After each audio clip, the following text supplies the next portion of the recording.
Hello बच्चों, स्वागत है आपका एफटी की स्टडी चैनल पे। आज मैं आपको क्लास 9 का इंग्लिश का जो मॉर्निंग शिफ्ट का जो पेपर हुआ है मिड टर्म का, उसके सॉल्यूशन कराने जा रहा हूँ। तो आइए हम शुरू करते हैं और देखते हैं पहला क्वेश्चन। फर्स्ट क्वेश्चन आपका पैसेज दिया गया था, ठीक है। तो इस पैसेज से आपको क्वेश्चन के आंसर देने थे। तो देखिए पैसेज आप इसे रीड कर रहा होगा आपने, तो मैं आपको इसका आंसर बता देता हूँ। इस पैसेज में फर्स्ट क्वेश्चन आपसे पूछा गया था कि complete the following with a suitable explanation with a reference to paragraph 1। ठीक है, ये पैराग्राफ 1 में दिया हुआ है आपको, इसको आपको कंप्लीट करना है। दिया हुआ क्या है कि रिवर डॉल्फिन जो होती हैं are consider indicator species in river ecosystem because. ठीक है, इस बिकॉज के बाद आपको क्या लिखना है इसके आंसर में। देखिए अब पैराग्राफ 1 में जाएंगे। देखिए ये रहा, river dolphin are often refer to as a indicator species because के बाद आप लिखेंगे यहाँ से, ठीक है, their presence reflect the royal health of the river ecosystem. ठीक है, मैं इसका आपको आंसर भी दिखा देता हूँ। देखिए ये रहा, यहाँ पे दिया हुआ है their present reflect the overall health of the river ecosystem. इसके बाद आपका सेकंड क्वेश्चन देखते हैं।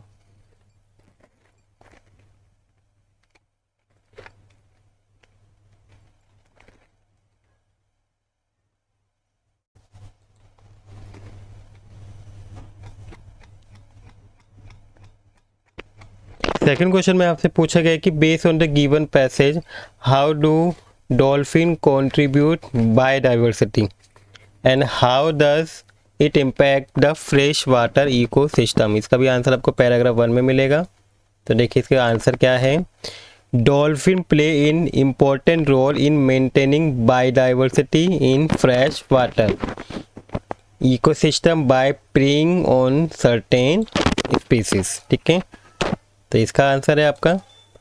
इसके बाद थर्ड है आपका लिस्ट टू ऑब्जेक्टिव बताने were aim at the conception of project dolphin. ये आपका पैराग्राफ 2 में दिया हुआ है। तो इसके आंसर में आपको लिखना था पैराग्राफ 2 को देख के कि to conserve marine and riverine dolphin along with associate citizens through the habitat protection and scientific research and community awareness. ठीक है, आपको 2 ऑब्जेक्टिव बताने थे, तो आप ये दोनों लिख सकते हैं। इसके बाद आपका क्वेश्चन नंबर 4 है कि कंप्लीट द फॉलोइंग सूटेबली। तो आपको एक दिया हुआ है, इसको करना है, आपको कंप्लीट करना है। The downward trend observe in the dolphin population is an indicator of, ठीक है, the pollution in the freshwater habitat such as contamination or disruption of the food chain which can ultimately affect other species। ठीक है, इसके answer में ये लिखना है। इसका क्वेश्चन नंबर 5 बच्चों की आपका सब्स्टिट्यूट द अंडरलाइन वर्ड, जो आपका अंडरलाइन वर्ड है correct word from the paragraph with 90% of the global population found in India, knowledge gap on their movement and ecology have hindered conservation effort। तो इसमें इसकी जगह पे आपका क्या आएगा वो आपको बताना है। तो बच्चों इसका आंसर क्या है आपका, बी है हैम्पर्ड। ठीक है, इसका सही आंसर आपका हैम्पर्ड है। इसके बाद आपका नेक्स्ट क्वेश्चन है आपका 5th के बाद 6 है कि which of the following best demonstrate India strategy approach toward aligning national and international dolphin conservation effort as mention in the passage. तो इसके 4 ऑप्शन दे रखे हैं। फर्स्ट है कि आपका launching the project dolphin newsletter to raise public awareness about the dolphin. B है कि participating in the global declaration for river dolphin and appointing dolphin and whaling commissioners.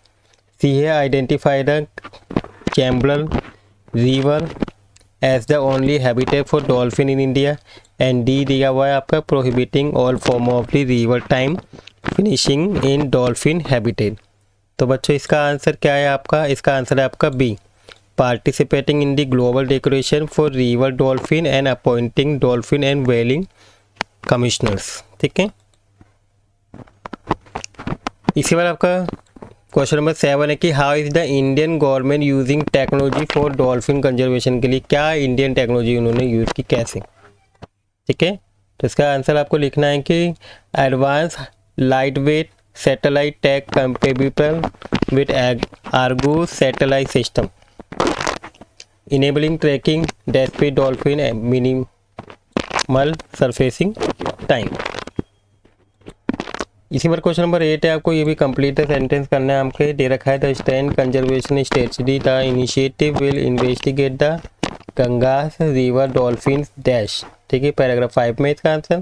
तो इसमें आपको पैराग्राफ 5 से क्या लिखेंगे कि हैबिटेट यूज माइग्रेशन पैटर्न, ठीक है, या इन्वायरमेंटल स्ट्रेस, आप कोई भी एक लिख सकते हैं इसमें। इसके बाद क्वेश्चन नंबर 2 है आपका, इसमें भी आपका पैसेज दिया हुआ था ये। अब आपको क्या करना है, इसको पढ़ के इसके आंसर देने थे। तो आइए फर्स्ट क्वेश्चन देखते हैं क्या पूछा गया था। What does the sustainable tourism in paragraph 1 tell us about the impact on the environment. तो आपको इम्पैक्ट बताना है। तो क्या इम्पैक्ट है? Travelling luxurious without concern for local people, या explore trips that deteriorate the environment. And C में लिखा है कि travelling responsibility to nature areas conserving the environment and travelling irresponsible, ठीक है, to nature areas without concern for local people. तो इसमें से आपका क्या आंसर कौन सा सही था? आपका सी सही आंसर है कि travelling responsibility to nature areas conserving the environment. ठीक है, आपका ये वाला सी। इसके बाद आपका सेकंड है कि select the option that is true for allegation, reason के लिए सही है। अल्जेशन में लिखा है कि mindful travel habit like turning off air conditioner air are becoming less common among tourist. Reason में दिया है कि only 43% of traveller reported such a behaviour in 2020 and his percentage of drop in 2023। तो इसमें कौन सा वाला आपका सही आंसर है? तो इसका जो आपका आंसर है वो कौन सा है? डी सही है। ठीक है, both A and R false हैं, दोनों ही गलत हैं। ठीक है, इसके बाद थर्ड है कि मेंशन 2 हैबिट्स बतानी of traveller which have become main stream in the recent year. आपका पैराग्राफ 4 से इसका आंसर देना है। तो फर्स्ट है कि reducing energy consumption, and second है टर्निंग ऑफ एयर कंडीशनर और हीटर इन दी एकोमोडेशन। इसका नेक्स्ट क्वेश्चन है आपका fourth, with reference to the passage find the word in paragraph 2 के अंदर बताना है विच इज़ द एंटीनिम्स बताना है इसका ट्रिवियलिटी। ठीक है, ट्रिवियलिटी का क्या एंटीनिम है? तो इसका आंसर है प्रायोरिटी। ठीक है, एंटीनिम मतलब कि अपोजिट। क्वेश्चन नंबर 5 है कि what does the projected growth of the ecotourism market to 597.65 billion by the 2029 indicate. Paragraph 2 से आपको बताना है। तो क्या इंडिकेट करता है? इंडिकेट करता है कि long term economic potential and global commitment to sustainable tourism. Next है कि डैश, आपको ये फिलिंडर ब्लैंक दे रखा है, इसको भरना है। इन दोनों में से क्या आएगा कि ऑफ वर्ल्ड वाइड ट्रेवल से that they want to reduce their energy consumption on their next trip. ये आपको पैराग्राफ 4 से देना है। तो इसमें आंसर क्या आएगा? 57% इसका आंसर आ जाएगा।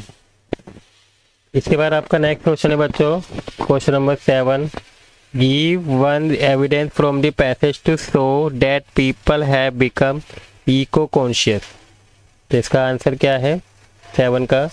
84% of global traveler in 2015 confirmed that the eco-conscious travel continues to be a key priority. इसका नेक्स्ट है आपको ये कंप्लीट द सेंटेंस करना है कि the percentage of travel who have not stay in the sustainable accommodation in last year इस कितना है वो आपको बताना है। तो परसेंटेज कितना है? 67% है। इसका नेक्स्ट क्वेश्चन है आपका complete the following with suitable word. Paragraph 2 से बताना है हमको। The long term perspective of tourist who priorities environment is, क्या होगा इसका, सस्टेनेबिलिटी। ठीक है, इसका आंसर ये होगा। इसके बाद बच्चों नेक्स्ट आता है आपका सेक्शन बी। सेक्शन बी में आपका ग्रामर पार्ट है और राइटिंग स्किल है। तो सबसे पहले हम ग्रामर देखते हैं। ग्रामर में आपका क्वेश्चन नंबर 3 है कि आपको कोई 10 करने हैं, 12 दे रखे हैं जिसमें से आपको 10 करने थे। तो फर्स्ट में आपसे पूछा है कि fill in the blank by choosing the correct option to complete the following sentence. तो आपको इसमें से करेक्ट वर्ड बताना है। As global temperature continues to rise and natural ecosystem face mounting pressure, experts say that travelers dash, ठीक है, इस fill in the blank may, must या could इन तीनों में से एक भरना है। adopt more responsible practice while exploring the world। तो इसके आंसर में आपका क्या आएगा बच्चों, मस्ट आएगा। ठीक है, नेक्स्ट है आपका सेकंड, आपको ये कंप्लीट न्यूज़पेपर रिपोर्ट करनी है by using the correct form of verb. ठीक है, एक न्यूज़पेपर की रिपोर्ट है ये जिसमें लिखा हुआ था कि environmentally dash warn the that increase rocket launch might affect the earth atmosphere. पे क्या करेगा, ये इफेक्ट डालेगा। तो इसका आंसर में क्या आएगा, वार्न आएगा। ठीक है बच्चों, नेक्स्ट है आपका आइडेंटिफाई करनी है एरर और करेक्शन इसकी प्रोवाइड करनी है। तो सेंटेंस आपका था कि provide private companies have change the work life balance. जो प्राइवेट कंपनी है उसके लाइफ बैलेंस पर क्या है, चेंज है। तो इसमें क्या होगा, आपका हैज़ की जगह हैव आएगा। ठीक है, क्योंकि देखिए यहाँ पे प्राइवेट कंपनीज प्लूरल है और प्लूरल के साथ यहाँ पे सिंगुलर वर्ब लगाई थे, इसलिए यहाँ पे हैज़ की जगह हैव आ जाएगा। नेक्स्ट है आपका fourth, select the option that identifies the error and supplies the correction for the given line. तो एरर क्या है कि a number of people was reported to have fallen sick after drinking juice from the jet jar. तो इसमें क्या है आपका error was, ठीक है, और करेक्शन करेंगे इसको वर्ड से। तो यहाँ पे क्या है, वाज है, क्योंकि ए नंबर ऑफ पीपल क्या है, एक ऐसे प्लूरल वर्ब लिया जाता है। जिस सब्जेक्ट वर्ब एग्रीमेंट में आपने देखा होगा कि उसमें क्या है कि जो number of people as a plural subject लिया जाता है, इसलिए इसके साथ जो वाज है उसकी जगह आपको क्या आएगा, वर आएगा। इसका ठीक है, तो इसका ऑप्शन नंबर ए सही आंसर होगा, वाज। नेक्स्ट है बच्चों आपका टेक ए लोग कंजर्वेशन दे रखी है डॉक्टर और पेशेंट के बीच में। तो फर्स्ट डॉक्टर कहते हैं कि good morning, what bring you here today. ठीक है, तुम क्या लाए हो। Patient, good morning doctor, I have been having a sore throat and fever since yesterday. तो आपको सिलेक्ट द करेक्ट ऑप्शन करना है, कंप्लीट करनी है आपको रिपोर्ट। तो कहते हैं कि doctor greet the patient and ask dash, क्या पूछते हैं वो इसको पूछ रहे हैं, तो इसको आपको क्या करना है, इनडायरेक्ट में बदलना है। The patient reply politely and said that they had been having a sore throat and fever since the previous. तो आपको जो what bring you here today है, इसका आपको क्या करना है, इनडायरेक्ट बनाना है। तो इसका इनडायरेक्ट कैसे बनेगा बच्चों, इसका बनेगा कि व्हाट ब्रॉट हिम या हर डैम देयर दैट डे। देखिए अब पेशेंट क्या है, मेल भी हो सकता है फीमेल भी हो सकता है, इसलिए यहाँ पे हिम और हर लगाया गया है। ठीक है, क्योंकि कंफर्म नहीं है कौन पेशेंट है, मेल है या फीमेल। इसके बाद क्वेश्चन नंबर 6 है कि identify error and supply correction करनी है। ठीक है, सेंटेंस दिया कि Albert Einstein focus on present and made the best uses of time. तो इसमें जो एरर है वो आपको बतानी है। तो जो आपकी एरर होगी वो क्या होगी, फोकस होगी। ठीक है, आपकी फोकस होगी ये, और फोकस की जगह पे क्या आ जाएगा, करेक्शन फोकस्ड आ जाएगा।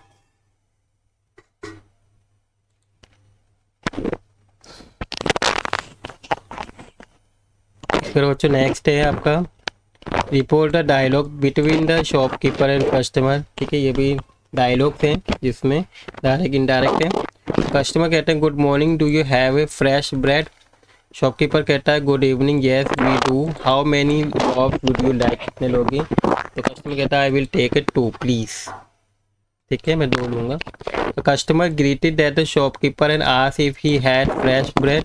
The shopkeeper replied politely and said that he did that they did. He asked dash the consumer said to the world। तो यहाँ पे आपको इसका आंसर भरना है। तो यहाँ पे क्या आएगा बच्चों, इसमें आएगा कि how many loaves the customer would like. इसके बाद बच्चों नेक्स्ट है आपका 8। इसमें आपको फिल इन द ब्लैंक्स भरना है। मोस्ट एप्रोप्रिएट ऑप्शन को देख के कि इफ आई वर यू, ठीक है, dash I dash tease animal like this. अगर मैं होता तो मैं इस एनिमल को इस तरह से बिल्कुल भी टीज नहीं करता। तो यहाँ पे क्या आ जाएगा बच्चों, वुड नोट आ जाएगा।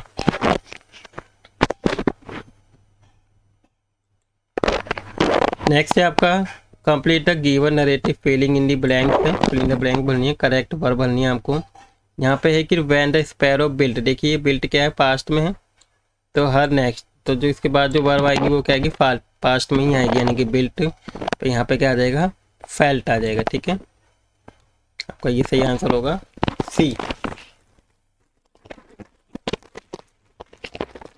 इसके बाद आपका नेक्स्ट क्वेश्चन आता है 10वां की complete the given sentence with the correct option.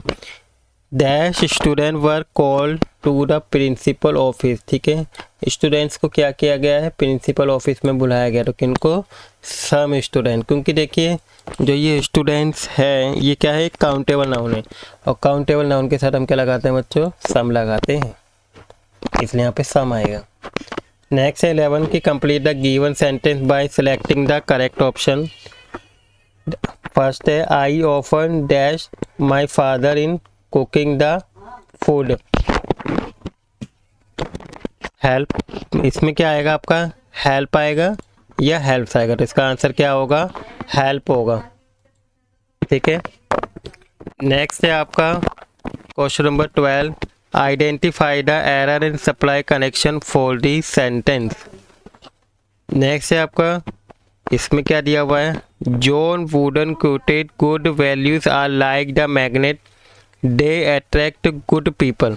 ठीक है, तो यहाँ इस सेंटेंस में आपको क्या बतानी है, एरर बतानी है। तो इसमें एरर क्या है बच्चों, दा है, और दा की जगह यहाँ पे क्या आ जाएगा, ए आ जाएगा। ठीक है, इसके बाद नेक्स्ट क्वेश्चन है आपका, नेक्स्ट सेक्शन आता है क्रिएटिव राइटिंग स्किल से। ठीक है, क्रिएटिव राइटिंग स्किल से आपको क्वेश्चन करने हैं। All detail presenting in the question are imaginary है, जो भी आपको क्वेश्चन दिए हुए हैं वो सब इमेजिनरी है। इसके बाद क्वेश्चन नंबर 4 है आपका अटेम्प्ट एनी वन। ठीक है, आपको इसमें कोई एक करना है, और भी 2 क्वेश्चन दे रखे हैं। तो ए में आपसे पूछा गया है कि यू आर ए अनीता या Aniket, you went to a restaurant and there you saw a rag picker looking for some time to eat in dustbin. ठीक है, आपने वहाँ पे रैक पिकर को देखा, कूड़े बिनने वाले को, जो क्या है डस्टबिन से कुछ उठा के खा रहा था। तो आपको इस सिचुएशन को करना है, एक डिस्क्रिप्टिव पैराग्राफ इस टॉपिक के ऊपर लिखना था। आप इसे अपने वर्ड में सिंपली लिख सकते हैं। इसके बाद आपको नेक्स्ट था 20 की चॉइस में कि यू आर ए सुमैया या शोभित a student of class 9 and your school recently hosted a science exhibition with innovative models, interactive activities and fun science based games भी उसके अंदर। ठीक है, ये सब चीज़ इसके अंदर होगी। तो आपको इसके ऊपर क्या करना है, एक डिस्क्रिप्टिव पैराग्राफ लिखना है एंड हाईलाइट करना है इवेंट्स को। ठीक है, क्या क्या उसमें हुआ। तो आपको इन दोनों में से कोई एक करना है। इसके बाद क्वेश्चन नंबर 5 एनी वन। ठीक है, ए और बी में से आपको ये में दिया है कि imagine you're accidentally damage some important official document. आपके क्या गलती से क्या हो गए, ख़राब हो गए आपके पिता के, जब आपके पिता के थे, एंड उन्होंने क्या करा, आपको डाटा है। तो right a diary entry in about 100 to 120 word में आपको लिखनी है। ये सेम जो कि आपका द लिटिल गर्ल चैप्टर था केजी वाला, उससे ये टॉपिक उठाया गया। ठीक, तो उसके अकॉर्डिंग आप इसको डायरी एंट्री लिख सकते हैं। Next, use your imagination to complete the story. आपको इमेजिनेशन करके आपकी जो स्टोरी का कुछ पार्ट लिख के दिया है इन्होंने, इसको आपको आगे कहानी को बढ़ाना था। कहानी में था कि I was playing in the playground में खेल रहा था मैं, when I suddenly hear some strange noise, एकदम से एक अचंभी सी आवाज़ शोर सुना। क्यूरियस एंड लिटिल नर्वस हुआ। I quickly run toward the direction from where the sound were. मैं एकदम से क्या हुआ, उस ओर दौड़ा जहाँ से ये आवाज़ आ रही थी, और वहाँ पे जाके क्या देखा, वो सारी बातें आपको क्या करनी है, लिखनी है। इसके बाद है सेक्शन सी। सेक्शन सी में आपका लिटरेचर है, ठीक है, जो आपका बुक से दिया हुआ है। अब क्वेश्चन नंबर 6 है आपका, इसमें कि read the given extract and answer the question करना है आपको for any one of the two given, ठीक है। 2 दे रखे होंगे एक्सट्रैक्ट, 2 में से आपको कोई एक करना है। तो फर्स्ट में दिया है but the same old nightmare came the butcher with a knife and drop who came near then nearer with that the deedful smile while she could not move, only stand still, crying out grandma. She woke shivering to see father beside her bed, a candle in his hand. What is the matter, he said. ठीक है, आपको ये देखा है, आपको ये little girl से दिया हुआ है। तब इससे क्वेश्चन पूछेगा कि पहला कि what does the little girl reaction in the dream, only stand still, crying out grandma, reveal about the her emotional. He is brave in the face of danger. She feel helpless and seek comfort from the someone, and she want to confront the butcher, and she want to run away and hide. ठीक है, तो वो कैसे feel कर रही थी, वो feel कर रही थी कि she feel helpless फील कर रही थी अपने आप को, ठीक है। तो आपका इसका आंसर कौन सा है, बी सही आंसर है इसका, ठीक है, आपका इसका आंसर बी है। नेक्स्ट है आपका सेकंड की the father present beside the girl beds with a candle suggest that despite being strict he dash for his daughter. तो ही केयर भी लिख सकते हैं, ठीक है, कंसर्न भी लिख सकते हैं। तो आप इनमें से कोई भी एक लिख सकते हैं कि वो क्या है, अपने डॉटर को लेके क्या था, कंसर्न था।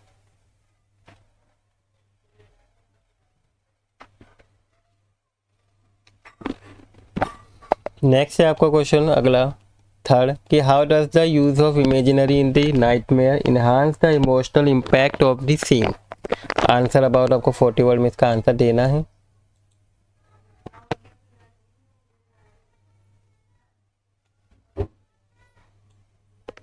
तो क्वेश्चन है the vivid description of the butcher with a knife and rope along with the girl's inability to move intensifies the sense of fear and helplessness, reflection her internal emotional and turmoil and fear of her father।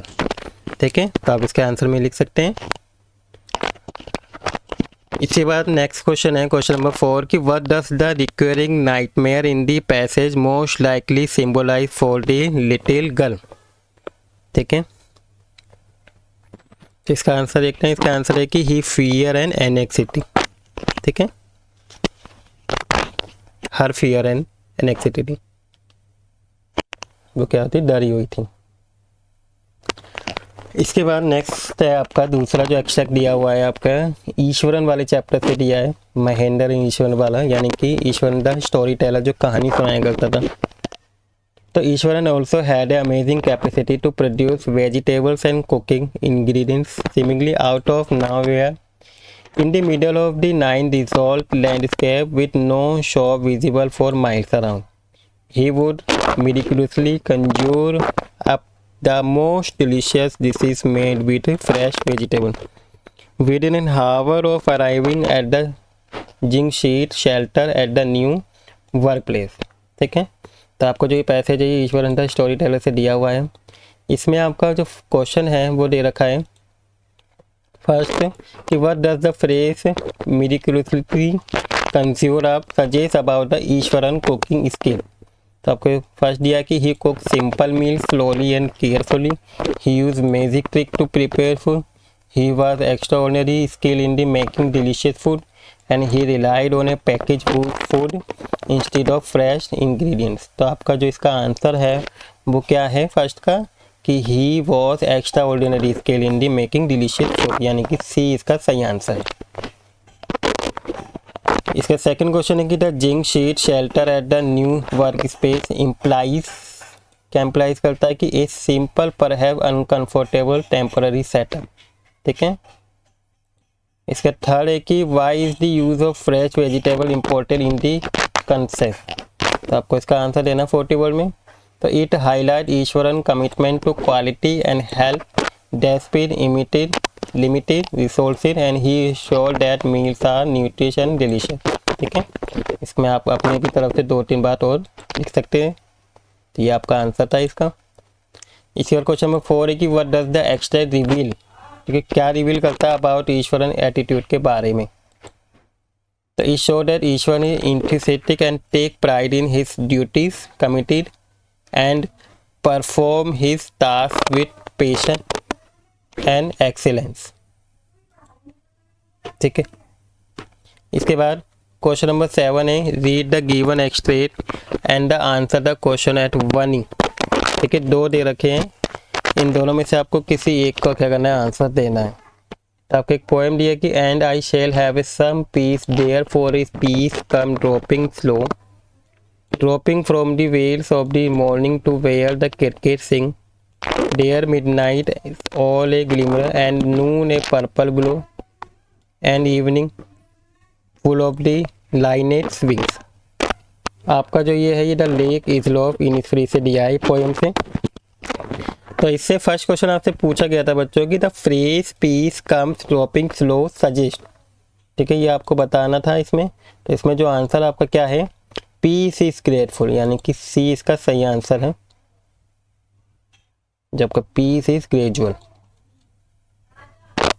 Next आपका second, आपको fill in the blanks दिया, इसको fill करना है कि the poet uses imaginary such as wheels of the morning and linnets wings to depict the, क्या depict करता है, serene and delicate beauty of rural life, ठीक है, ये इसका आंसर था। इसके बाद इसका थर्ड क्वेश्चन है कि what does the poet mean by the midnight all glimmer and noon a purple glow, ठीक है। तो इसका आंसर देखते हैं बच्चों। इसका आंसर था कि the poet uses this phrase to describe the magical beauty of nature, midnight all glimmer suggests starlight or moonlight illuminating the darkness, while noon a purple glow refer to vibrant rich hues seen in the nature during midday, ठीक है। इसके बाद fourth question है आपका what role does nature play in creating the poet mood, ठीक है, क्या role play करता है पोइट का। तो नेचर क्या है, enhance the peaceful mood off the poet करता है, and they symbolise harmony and deep connection with the nature, उसका डीप कनेक्शन होता है नेचर के साथ, एंड पोइट लॉन्ग्स फॉर, ठीक है। इसके बाद आपका सेकंड दिया हुआ है, सेकंड कि and both the morning equally lay in leaves no step had trodden black, oh I kept the first for another day yet knowing how way leads on the to way and I doubt if I should never come back। तो ये आपका the road not taken से ये आपके poem दी रखी है। इसमें आपसे क्वेश्चन पूछा गया है कि the poet say in a leave no step had trodden black to imply that the path was. जैसे फर्स्ट है कि frequently use, untouched, having green leaves या हैविंग ब्लैक लीव्स। तो आपको इसका आंसर बताना है, ठीक है। 1 and 4 है, 2 and 3 है, ये ओनली 1 ये, तो इसका आंसर क्या है 2 and 3, यानी कि अनटच और हैविंग ग्रीन लीव्स। इसके बाद सेकंड है आपका complete the following suitable, the lime yet knowing how we lead on to wing suggest that, ठीक है। तो इसमें फिलिंग द ब्लैंक्स में आपको भरना था कि each choice lead to many other option making return unlikely, तो इसके आंसर में ये आना था। इसके बाद थर्ड क्वेश्चन है कि how does the poet highlight the ideas of choice in life through the stanza, ठीक है। तो इसका आंसर है कि the poet uses the metaphor of road to show life choice and the untrodden leaves and his hesitation reflect how decision shape our journey and once taken it often impossible to return and take the alternative.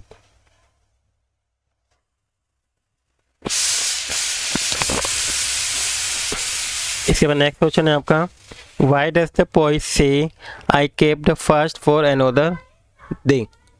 ठीक है, तो he choose one path and hope to take the other some other time. पहले एक part को चुनता है और दूसरे पार्ट के लिए कहता है कि वो जब वो कभी वहाँ पे दोबारा आएगा तो वो उसको उस रास्ते को चुनेगा। ठीक है बच्चों, इसके बाद आपको क्वेश्चन नंबर 8 आता है, आपकी क्वेश्चन आंसर थे चैप्टर की बुक से, आपको कोई 4 करने थे 5 में से। तो फर्स्ट क्वेश्चन देखते हैं आपसे क्या पूछा गया था कि what message does the lesson the fun they had convey about the importance of human touch in education through Margie experience. तो इसके आंसर में क्या लिखना है आपको, इसमें लिखना है कि learning is not just about a fact and machine. मार्गी क्यूरियोसिटी अबाउट ऑल स्कूल के बारे में ज़्यादा जानने के लिए ज़्यादा क्यूरियोसिटी यानी कि excited and show a longing for emotional connection human teacher and peer interaction and key element missing in her robotic lonely education system. इसका सेकंड क्वेश्चन है कि how did Evelyn Glennie's overcome her physical disability to become a world class musician. ये आपके the sound of music से दिया गया था ये क्वेश्चन। तो इसके आंसर में आपको लिखना था कि Evelyn Glennie's defier defied her deafness by feeling music through. कैसे करती थी, मतलब म्यूजिक को किस तरह से फील करती थी, वाइब्रेशन के थ्रू फील करती थी। With determination in support from mentor she train 3 rigorously, mastered multiple instruments सिखाए and prove that the physical limitation can not stop the talent. उन्होंने प्रूव किया कि जो फिजिकल एजुकेशन कुछ कमी होती है तो वो टैलेंट को नहीं रोक सकती, ना ही हमारे डेडिकेशन को रोक सकती है। इसका नेक्स्ट क्वेश्चन है कि how does the poet use the wind as metaphor for life challenges. Explain करना है आपको, विंड चैप्टर से दिया हुआ है। तो इसका आंसर है कि the poet personifies wind is powerful force that destroy the weak and favor the strong। ठीक है बच्चों, इसके बाद नेक्स्ट है कि what does the narrator reaction to the snake reveal about the human nature in times of crisis। ठीक है, तो इसके आंसर में आपको क्या लिखना था, देखिए इसके आंसर आगे भी है यहाँ पे। the metaphor teacher has built resilience and inner strength to face life and hardship with a courage of determination। ठीक है, अब ये वो लिख सकते हैं इसके आंसर में। इसका जो नेक्स्ट क्वेश्चन है आपका ये वाला जो मैंने अभी पढ़ा कि नरेटर का रिएक्शन क्या था, जिसका आंसर देखते हैं। The narrator frozen fear show. ठीक है, and in moment of danger human instinct often override rational thinking and his helplessness highlights vulnerability, reinforcing that even confident individuals may feel powerless in front of sudden threat। ठीक है, अब इसका answer भी लिख सकते हैं, इसके अलावा भी आप लिख सकते हैं। नेक्स्ट क्वेश्चन आपका 5th है कि how does the sound of rain affect the poet emotionally. देखिए किस तरह से इमोशनली इफेक्ट करता है। The sound of rain trigger the poet, emotion को ट्रिगर करता है, उसकी मेमोरीज को, स्पेशली फॉर हिज मदर के लिए। And it suit him offering comfort and nostalgia as he reflect on the warmth and secularism of his childhood home.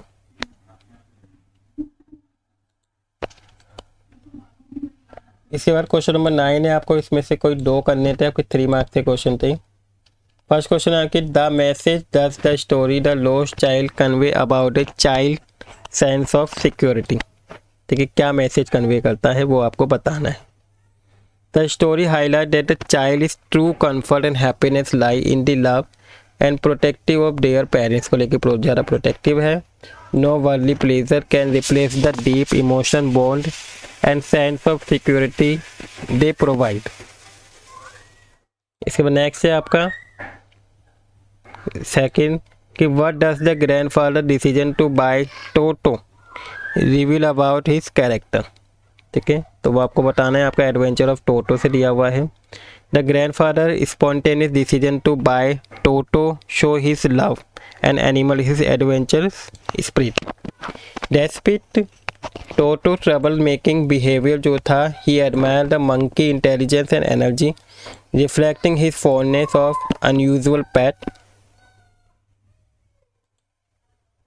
Next है कि था how does the guru's wisdom help him and his disciple escape punishment in the kingdom.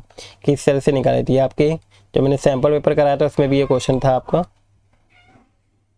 तो third है कि the Guru quick thinking and calmness, शांति से उसने क्या करा, हेल्प करने की कोशिश करी, सोचा, and help him trick use करी foolish king and minister into voluntary for execution. His clever manipulating showcase the how wisdom can outsmart ignorance and save leave in the critical situation से उन्हें बचा लिया था अपनी चालाकी से। Question number 10 है कि एनी वन करना है आपको, ये लॉन्ग क्वेश्चन है। फर्स्ट में आपसे कि Albert Einstein was not just a genius in science but also a strong voice of the peace in human rights भी है। हाउ डज द लेसन जो a truly beautiful mind show that intelligence must go hand in hand with composition and values. तो इसका answer है कि Albert Einstein was a scientific genius but he was also deeply concern about the humanity. He used his fame to advocate for peace, democracy and human rights. And he spoke out against war and war, जब world war हुआ था उस time पे भी कह रहा उन्होंने उनके अगेंस्ट बोला था। And warned the world about the danger of nuclear weapon, जो न्यूक्लियर बम फोड़ा गया था उसके अगेंस्ट उन्होंने क्या क्या डेंजर उसके बारे में भी वार्न किया था। Einstein believed in using science for betterment of society. And he valued humanity. The lesson highlights that true intelligence is meaningful only when combined with empathy and compassion and social responsibility. ठीक है, इसके बाद second question आपका है कि nature play a vital role in human imagination sometime soothing sometime powerful.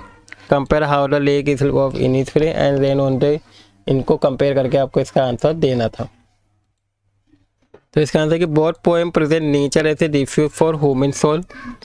In the lake isle of Innisfree the poet longer of peace in nature left imaging a simple life close to quiet life and nature offer strain and escape from the urban choose. In the rain of the roof rain evoke comforting memories, comfort कर रहा था, and smooth the poet को heart को क्या कर रही थी, वो टच कर रही थी। The sound of rain spark deep reflection डाल रहे थे जो पोइट के हार्ट पे, इमोशनल हीलिंग था। While Innisfree represent solitude and strength, the rain bring peace लेकर आ रही थी, शांति लेकर आ रही थी। Together they show that nature nourish the human mind and heart. इसके बाद आपका क्वेश्चन नंबर 11 की the adventure of Toto is humorous account that also highlight the challenge. The keeping wild animal as per reflect or narrator expensive with Toto and common weather keeping wild animal as pet in ethical or practical. ठीक है, यह question थोड़ा इस तरह से दिख रहा है लेकिन मैंने आपको पढ़ के बता दिया है। अब इसका आंसर क्या लिखना था, आपका आंसर था कि the narrator grandfather bring home Toto को लेकर आए थे, मिशियर मंकी था जो एक पैट था।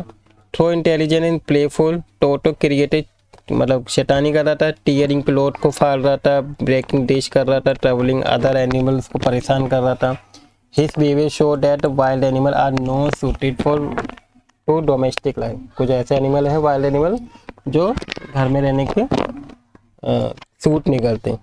And keeping wild animal as pet is often unethical, they belong in their natural habitat. वहीं पर रहना चाहिए जहाँ का उनका नेचुरल हैबिटेट होता है। It is impractical as their instinct में कोज हार्म और डैमेज कर सकता है। Toto's story through humours convey serious message and love for animal should not mean capacity and wild creature deserve freedom not for adoption to human home.